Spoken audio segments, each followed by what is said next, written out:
Welcome to the Root of Power podcast, where I teach you how to chase your joy, find alignment, and create a life and a business that you love, using actionable methods, interviews, and inspiring stories from people who know that true freedom is found within. I'm your host, your always hype woman and sometimes ass kicker, Amanda Chills, and I am so proud of you for choosing to step into your power. Come along, we've got dreams to build.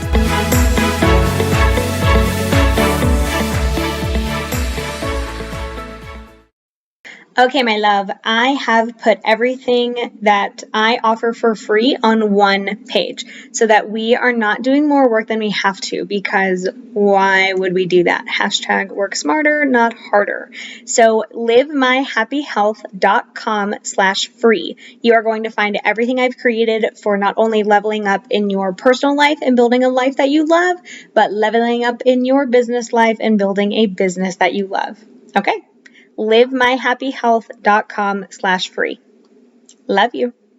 Okay, hello, Root of Power fam. We have got Richard West with us here, all the way from Austria, and we're going to hear a little bit about his travel journey into Austria. He said he's been living there for about 10 years, and he comes to us to talk about relationship coaching and how to show up authentically in your relationships and bring your whole conscious being into relationships. And I am so excited for this because I think that relationships are one of our biggest vehicles for growth.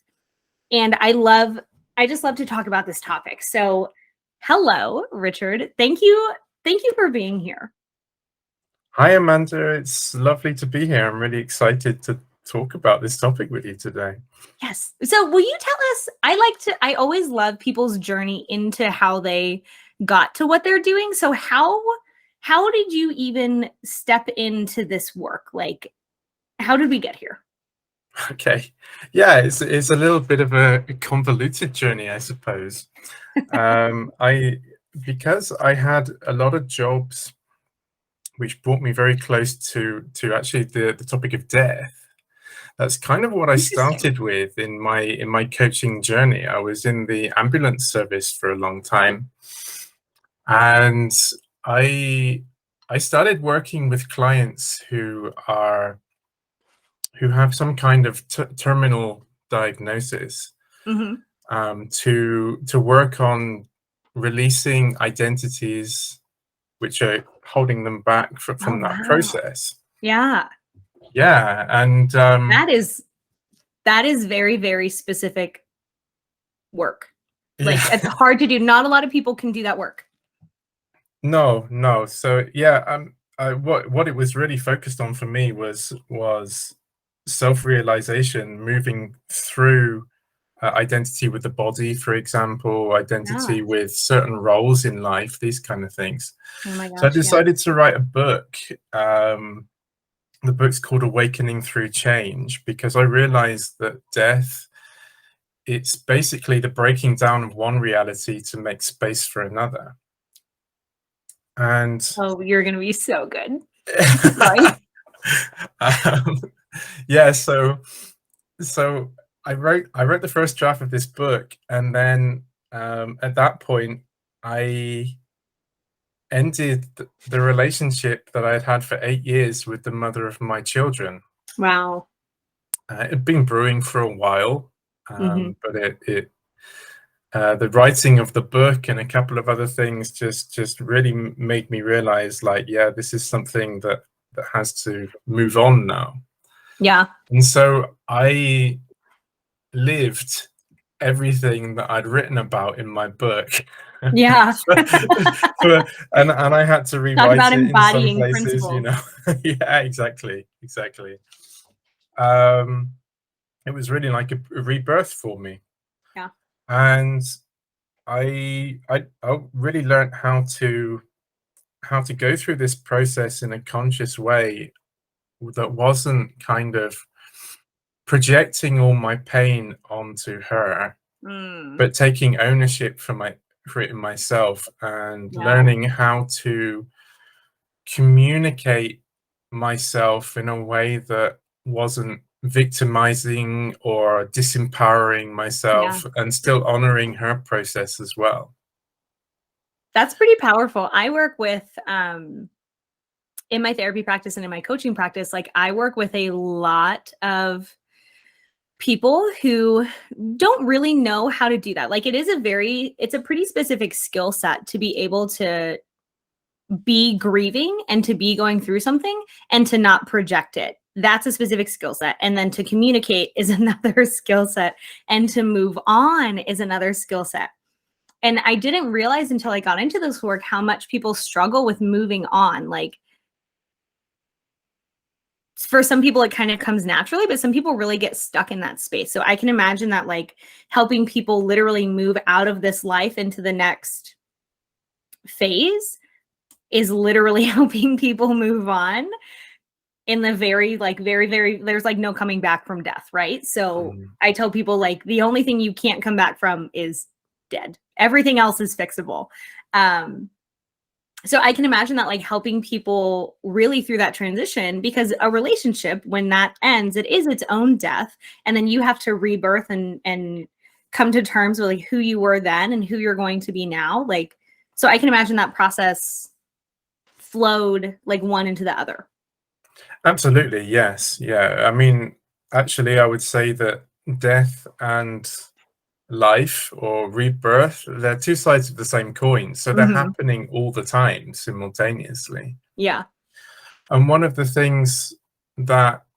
realizations that I had, which really helped me on that process of, especially with grieving, is realizing that what I was grieving for was not the person themselves, but the way that they made me feel. Yeah.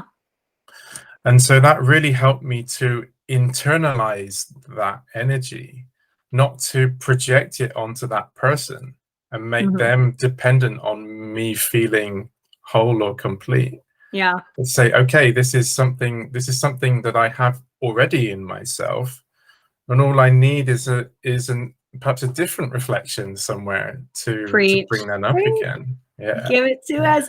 Yeah, I run into that a lot. I'm in the I work a lot with, like, people pleasers who chronically feel like something is missing, and they try and put that other person into what's missing.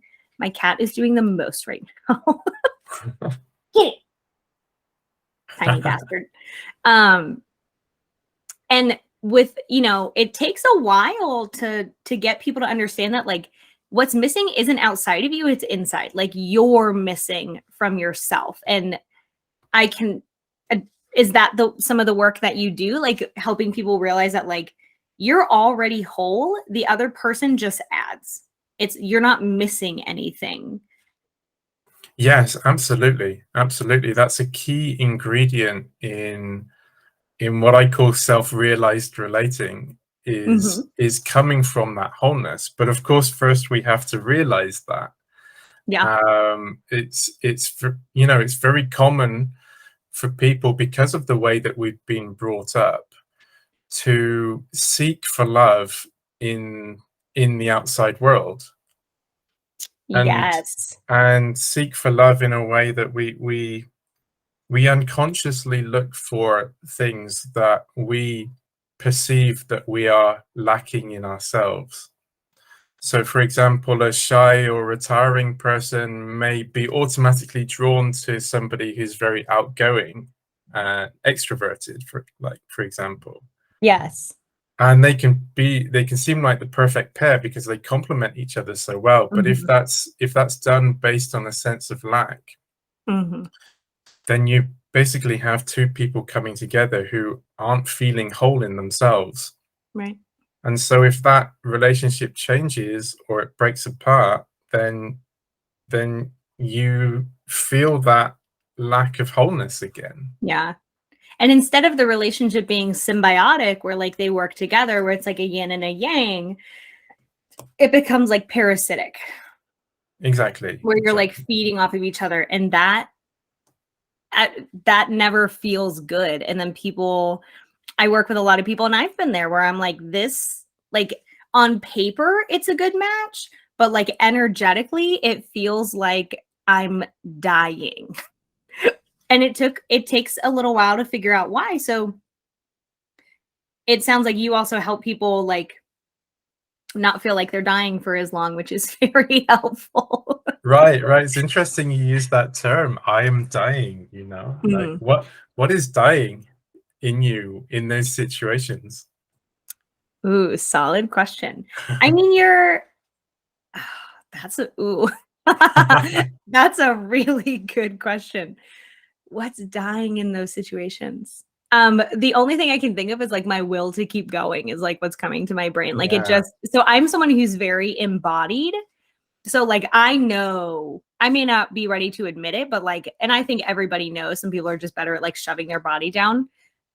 Like when something is wrong, my body is wrong. Like it Mm, feels it so strongly. So I'm like, what the hell is going on? right. And it just like everything just feels wrong. For me, I use the analogy a lot. Like it feels like walking through a swamp. Like when things are out of alignment, it feels like you're neck deep in a swamp and there's like alligators biting your ass. Mm, You're just like, mm-hmm. damn, why am I in a swamp right now? And it's Right. like, well, we put ourselves there. So we went from that, we went from working with clients who were transitioning out of life into death to relationships. So you started, it sounds like you did this work yourself and you had to do like the principles that you were taking and applying. How did you start working with other people? How do I, Like well, I was already, you mean in the death work or just in in the the relationships? relationship world. Right, right. Well, I basically completely started over. I rebuilt Mm. another website Wow, yeah. and applied all the experience I'd had with the death stuff and the relationships together, and started from there. Yeah. So yeah, I created a group called Self-Realized Relating and just started posting in there, and that's how I got people.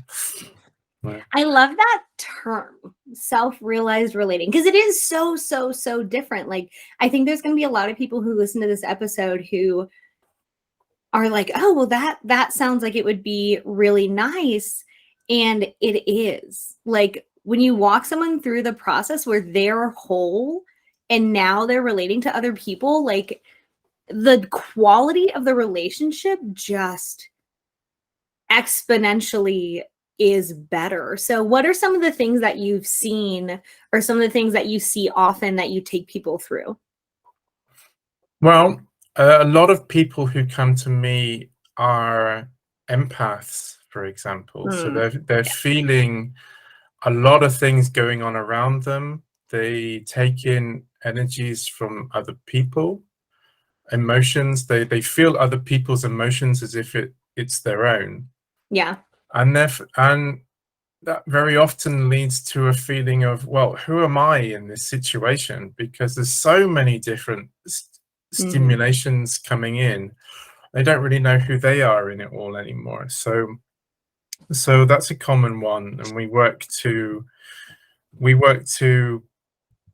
really ground a clearer sense of self for Yes. somebody, and then work on expressing that.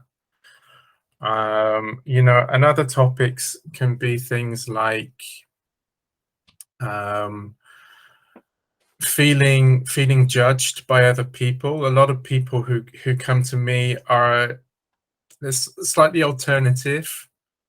Yeah. They feel kind of like they're alone in a lot of Yeah. respects. That the people And around they them, are yeah, because they're cut yeah, off from other people. yeah, Yeah. exactly, yeah. And this journey of self-awareness, self-realization is a lonely one. Yeah. There's not many people who are really willing to look at all of their stuff and Would transform it. preach.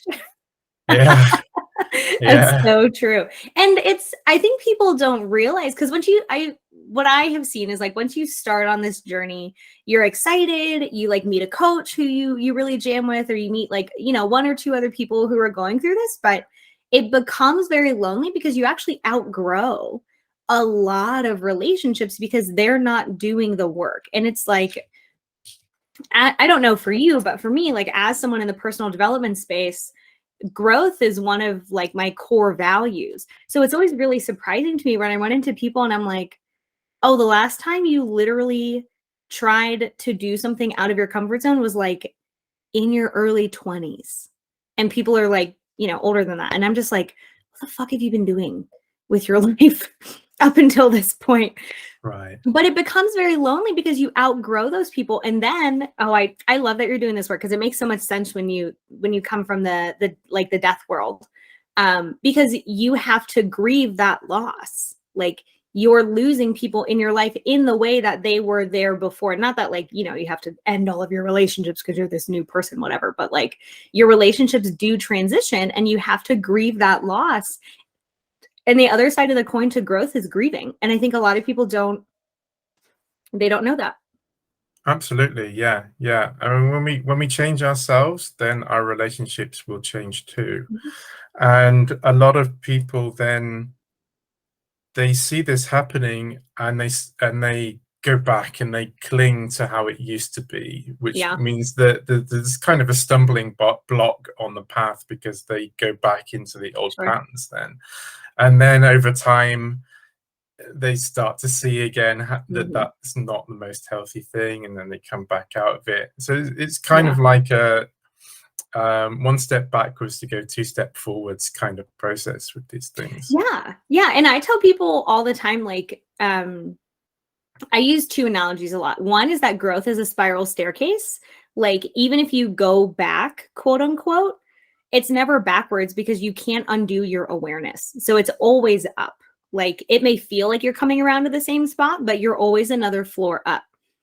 And the other one that I tell people is that growth is like a heartbeat. So just like a heart expands and contracts, you can only grow so far before your nervous system is like, ah, Right. too much. And then Right. you contract so you can grow again. Now, like obviously your heart doesn't get bigger and bigger and bigger. We're not the Grinch, but you do, there is a contract phase. And I think having someone who has walked people through that, because people don't know, right? So they think they're doing something wrong when you're like, no, this is so normal. You're gonna grieve. You're gonna want to go back. That's normal. Growth is scary and it's hard. So you're gonna seek safety. Absolutely, yeah. And one of the best pieces of advice I received when I was going through my ending of a relationship kind of grieving process was just to be authentic, whatever you feel. And some days you're going to feel like, gosh, I really need that person. And other days you're going to feel like, no, screw them, I'm going Yeah. off on my own. And and that it's all okay because it It's all all okay. leads, if you do it in a conscious way, as in noticing how your body feels in that, noticing when you feel disempowered or Mhm. the expression feels right, then however you're being, it's going to lead to more alignment for you eventually. Yeah. Yeah. Oh, you are so good. Keep going. Yeah. And yeah, one of the things that often happens on this kind of self-awareness path is that there's a stage where people think, oh my god, what's wrong with me? Because Yep. because you suddenly become aware of all these patterns, all Mhm. these inner traumas, these things that you're not doing so healthily, and it's like, what the hell, What have I been I'm doing? I'm so fucked up, but Yeah. actually, everybody has these things. It's only Everybody. that you're bringing them into the light, Yeah. and That's one of the reasons that I yeah. really hate, and I don't know if you see this a lot in the US. It's been there's like a huge trend where like you call everybody a narcissist. Right. All of your exes are a narcissist, your Right. parents are everyone but you is a narcissist Yeah. basically. And I think I love that like mental health has come more, accessible, but I think one of the downsides is people lose the nuance. So Yeah. my brain went to this because what you were saying is you're right. Like everybody does whack stuff. Like everybody lives somewhere on that spectrum where like humans are manipulative. We lie. We have relationship patterns that make no sense. But like at some point they did make sense. So like long term they're very unhelpful. We give and take in an imbalanced way. Like it's so human. And I think people get this like black and white dichotomy. I was going somewhere with this. They get this like we'll pick it up again. They get this black and white dichotomy where they're like, oh my God, am I a narcissist? I'm the worst person ever, without realizing like everyone has patterns that are like problematic and you can fix them. Like you can just fix them and it's okay. It's okay. We're all problematic little gremlins and we can fix them. Absolutely. Absolutely. Yes. Actually, there are very few people in this world who are clinically narcissistic. Being Right. It's very, very the small. clinical definition is that you are unable to experience empathy for another person.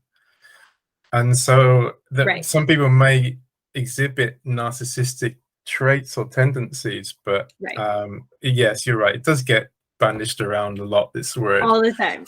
I see it all the time and I'm like, bro, if every single one of your exes is a narcissist, like, first of all, lies. Statistically, that's almost impossible. Second of all, maybe they're just abusive a-holes. Like, and everybody has a story. Everybody has a reason why. At the end of the day, everybody is trying to experience more completion in themselves. And some people just go about it in a way because they want to control their environment, because that's the only way they think they can do it. And basically, if you are attached to a certain outcome, if you're attached to a situation or a person being a certain way in order for you to feel whole, then you will manipulate your environment. Yeah. And that is 99.9% of people out there. Yep. Yeah, I find that a lot of conscious living is a lot of conscious letting go. Yeah. Like you have to release control. And I think one of the reasons that like good coaches really stand out. So like a lot of people say like, oh, industries are saturated, blah, blah, blah, blah, blah, blah, blah. And this is just, sorry, my brain goes on tangents lots. So like we'll just follow it. But we're going to come back around.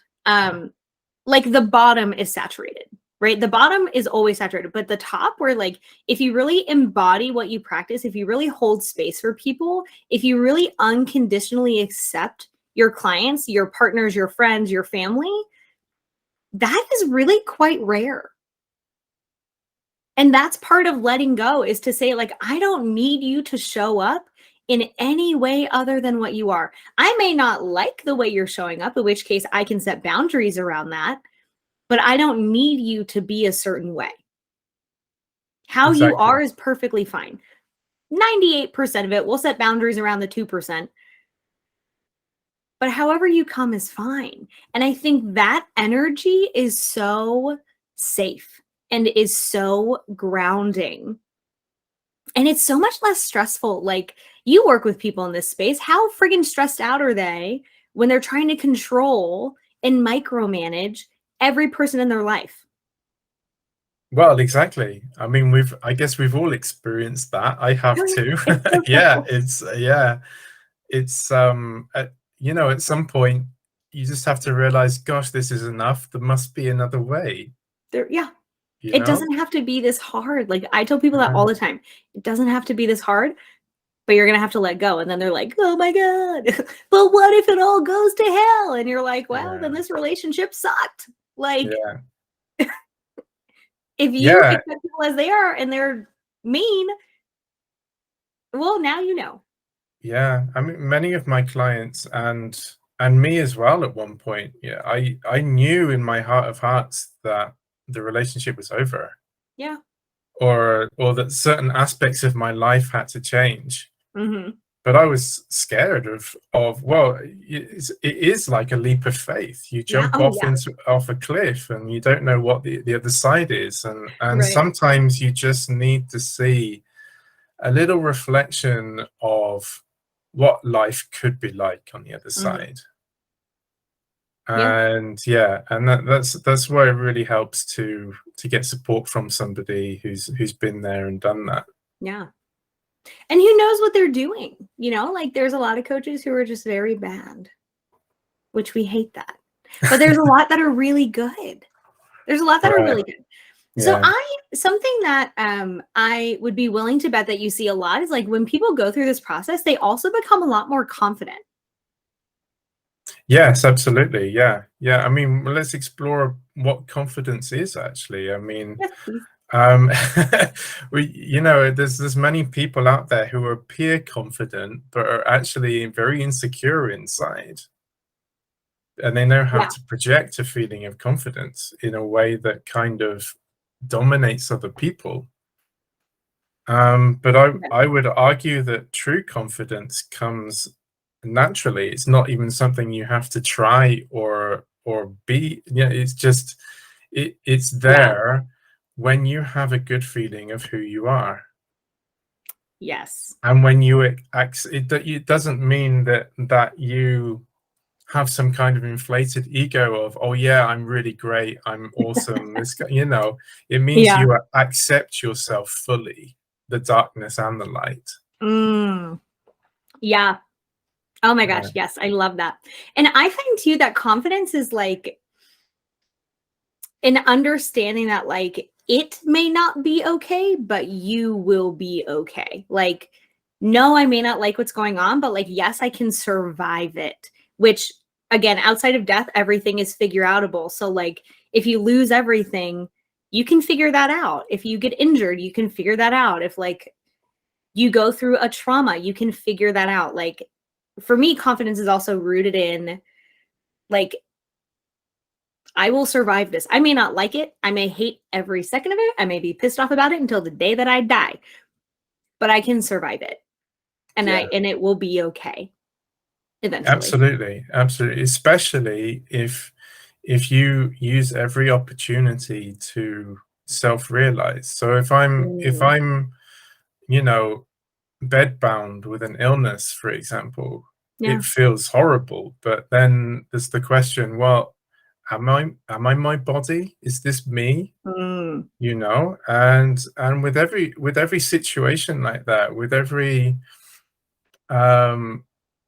challenging, painful situation that comes up with life is an opportunity to realize that you are so much more than that situation or than that feeling.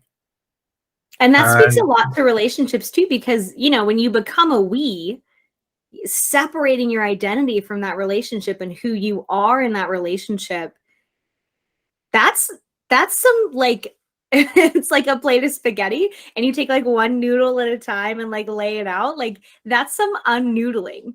It takes time to figure out unnoodling. It's a term now. We're gonna go with it. Hashtag unnoodling.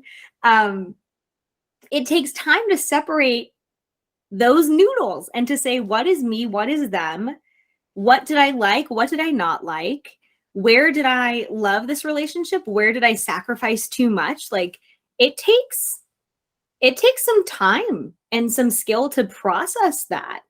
And then to say, okay, what do I want in this next relationship? And I find a lot of people, well, they don't know how to do that. They may like be able to identify things that they hated, but I can't tell you the number of people I work with who I'm like, well, what do you want?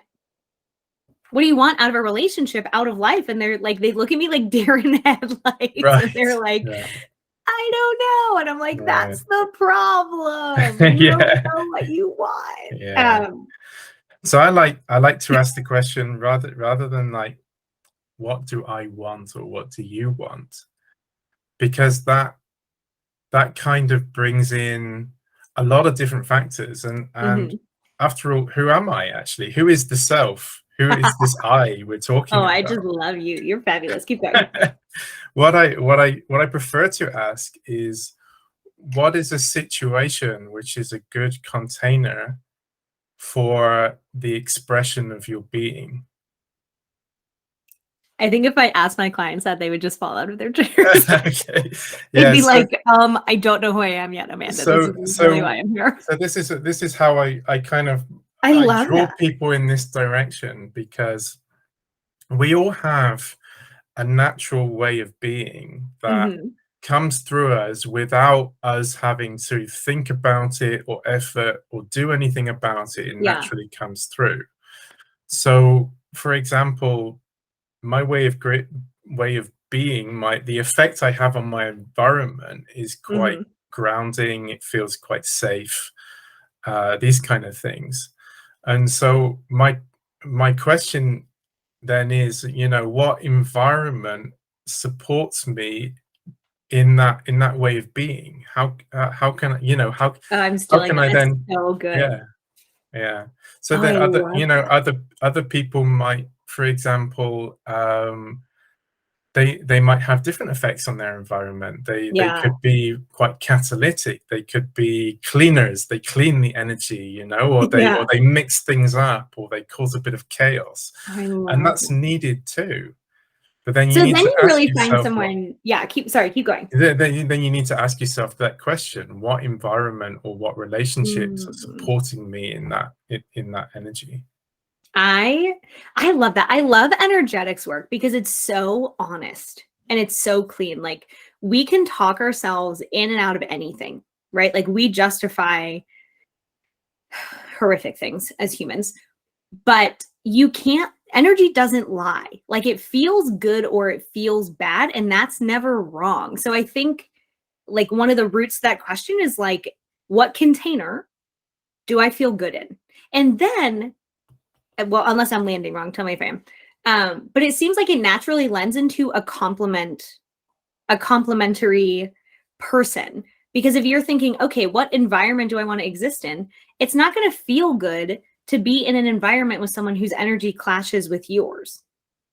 So then, like, automatically you're like, oh, no, no, okay, that is not the container for me. I love that question. I'm going to steal that question. Okay, yeah, please go ahead. Because it makes sense, right? So, like, I'm someone who, like, rages all day long. Like, I wake up and I'm like, let's party. Like, we have Okay. lots of things to do. I want to do them all. And I'm like an energizer bunny 24/7. So, like, if I had a partner like me, it would clash because I'm enough energy, like, by myself. I'm intense by myself. So, like, I need a partner who's very grounded, who's very go with the flow because I will just like it's like if you have a kite, I'm like the kite up here and they're like holding the string. They're like, "Yeah, you can go wherever you want, but like I'm going to keep you on the ground a little bit." So if I had someone who was another kite, we're just like floating off into la la land and then both of us are like, I don't know, whatever, not grounded. So it may I really like that question. What kind of Can you repeat the question? Yes. What situation or what other people in my life are a good container to Mm. support my natural way of being? I love that. Which then speaks to showing up authentically. Because that's the Yeah. goal, right? Is like you get to be yourself and you find someone who just celebrates it. Yeah. Oh, Yeah, love.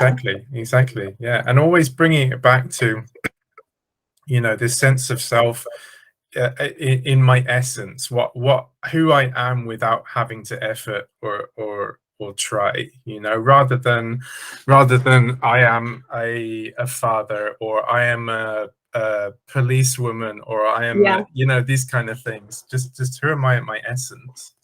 Which also automatically means that you're not people pleasing. Because if you're being taken out of your essence, if you're being taken out of your authenticity, you're trying to be something that you're not for this person, which means we also have to learn how to be authentic. And I find a lot of people struggle with that. So I can imagine that's one of the things that you teach too, is like how to be who you are. Like that's a whole skill set in and of itself. Yeah, I mean, it comes back very often to feeling safe Hmm. in a scenario.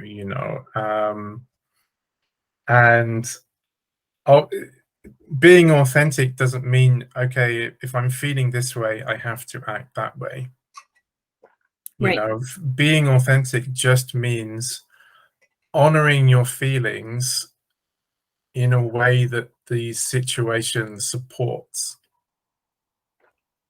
So being authentic can also mean just staying silent Mm-hmm. when somebody speaks to you. That Mm. can be being authentic as Yeah. well. I have a lot of people who, when we start doing this work, will be like, well, what do I do if I'm sad? I want other people to have a good time. And they'll Mm. fake it. They'll put on a happy face, it's so draining and it feels out of alignment. It feels bad, right? And I'm like, well, why can't you just hang out and be sad? Like, it's okay. Not that you have to, like crying if you're with other people. Like, that may not be the most appropriate thing in that environment, but I'm like, why can't you just be sad and spend time with people? Like, it can be both. Yeah. It's okay. Yeah, absolutely. Absolutely. Yeah. Yeah, you know, our culture of psyche is trained to be averse to painful experiences and to Oh my seek God, out yeah. pleasurable ones. Yeah. And this is, you know, in my opinion, one of the root causes of suffering in this world. Yeah. Yeah. Well, yeah, because if you cut yourself off, so I told people it's like a garage door, right? Like, garage doors don't have filters. You can't have some things come through and not others. Like, everything comes through or nothing comes through. So if you cut yourself off from unpleasant emotions, from sadness, from grief, from, whatever, you actually cut yourself off from everything. And then all you're left with is anger, because that's the only thing that can get through. So then people wonder why they're pissed off all the time. And it's like, you're actually sad all the time. You just Yeah. won't allow yourself to be sad. Exactly. And then Exactly. we get into like not being authentic, and we can't be fully present in relationships if we're cut off from Right. all that. So like, oh, this is good because everything just ties in, and I love when we have like a nice little bow on things that tie in so well. So do you work with groups? Do you work with individuals? Like, how do you do the work that you do? Well, I've spent many years working with individuals, and this year I've just started to work with groups. I'm Nice. doing some. I've got an online program coming up later this year, and I'm also doing in-person workshops and online evening workshops. Love that. Yeah, in very What made you decide to various go into topics. groups? What's that? What made you decide to go into groups? I think they're super fun. Like, I Mm. love group dynamics. Yeah, yeah. I mean, the individual work is great because you get to dive deep with one Yeah. person, but group work is really cool because each member in the group kind of feeds off of each Mhm. other, you know. Yeah. So one person can share something about their life, and that might inspire somebody else, Mhm.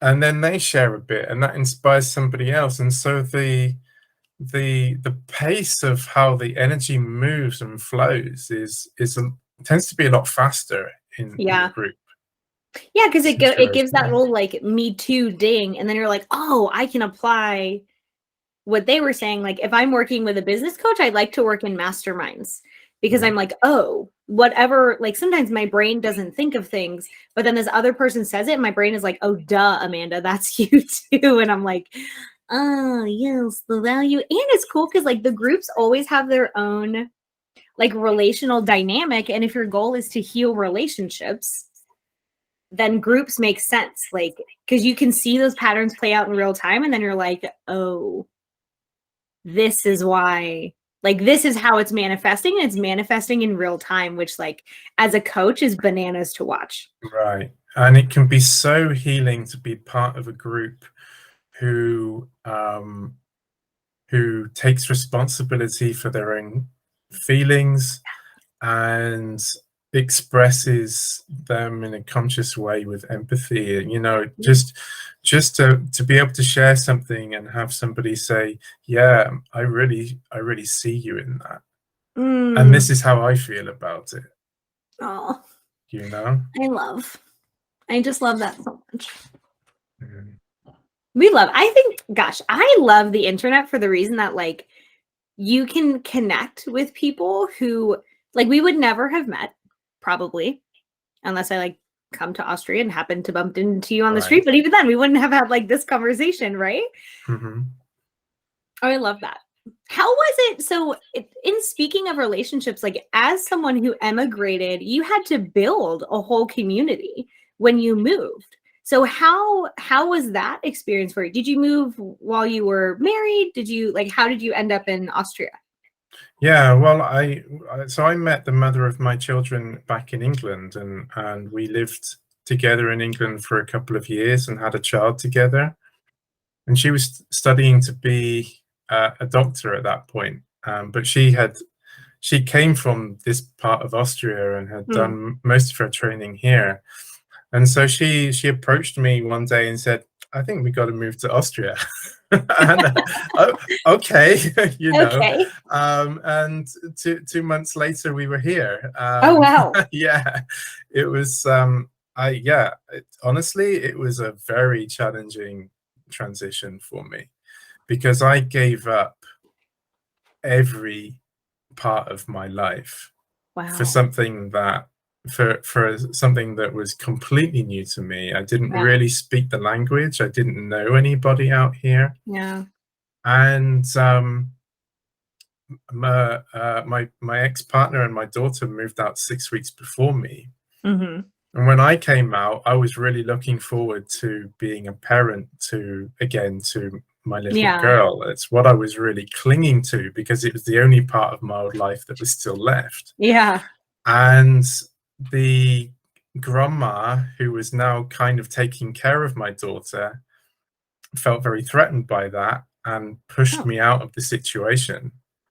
And Oh. so I felt like I couldn't be a father to my daughter either at this point. And Yeah. I was depressed. I went into depression. I had a bit of a Yeah. breakdown, because everything that I All of your identified identities are with now. Yeah. were just gone, and there weren't any new reflections of that Mm-hmm. yet. So yeah, it was a challenge for Yeah. sure. Yeah, Talk yeah. about like trial by fire. Right, Like, how do right. I rebuild all of these relationships from scratch Exactly, with exactly. all Yeah, and the it took a barriers? Like, couple of years. Took a couple of yeah, years to do all that. Yeah. it does. Mm. Yeah, I think people. I run into a lot of people who underestimate, maybe is the word that I'm looking for, how long it takes to build a really solid relationship. Like, people are like, I don't know how to make friends. And I'm like, well, you just stalk them until they decide that they want to keep you. Like, that's how we make friends. Mm. You just bother people until they're like, okay, I'll adopt you, whatever. But it takes a lot of time to build a a solid foundation of a relationship. Like, it takes time. And I think, well, I don't know. I'm impatient. Everybody's impatient. We're like, I want a best friend now. And it's like, okay, but like it takes time to build that. Yeah. Um, so I love that you teach that, because I can imagine like a lot of people misunderstand that as well. And they think they're doing something wrong, or they think the person doesn't like them. And it's like, no, it literally just takes more time. Well, exactly, exactly. Yeah. Again, you never know what other people's stories are. Maybe they've been hurt in the past, and so they're really careful about who they open Yeah. themselves up to. These kind of things. No. I Yeah. love when people are conscious and they're just in a space of like empathy, but also holding standards and authenticity. Like, you have to have both, because if you just have empathy, you get yourself into these like really problematic relationships that are not supportive. Right. Exactly. Yeah. And this is where the balancing of inner masculine and feminine Mm. comes in, because We're gonna have obviously. to do two because we didn't we weren't able to get into that, but yeah. Yeah. Okay. Yeah. Yeah, I mean, yeah. It's really important to, like you say, to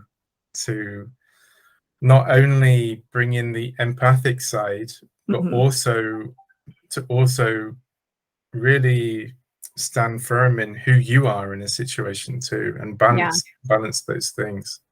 Yeah. I tell people all the time, like, if a relationship takes you outside of your integrity, if you allow a relationship to take you outside of your integrity, because we always have to consent to that, then something is very, very wrong. Like, we need to pull about 10 steps back and say, why am I sacrificing who I am to stay in this relationship like that? That is not okay. How do people find you if they're like, oh my God, Richard, yes? Well, you can start by going to my website. It's called partingthewaves.com.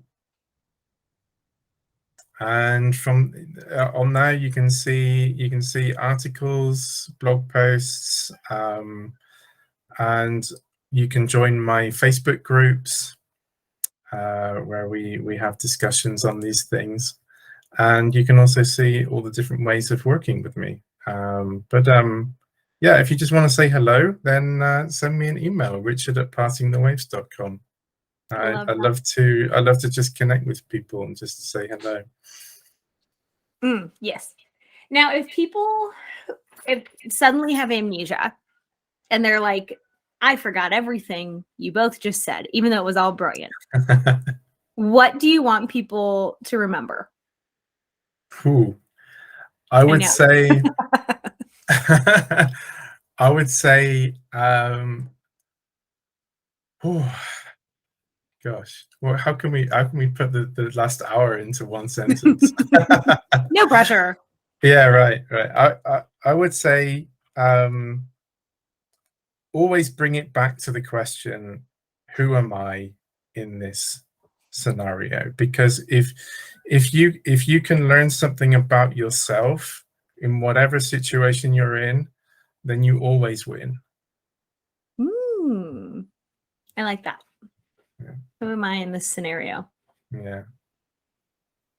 All right, my dude. Tell us one more time how to find you so they remember that too. Yeah. www.partingthewaves.com. Love. Dude, thank you so much. You are a doll. Thank you. This was lovely. Awesome. Thank you too. It's been a pleasure coming on.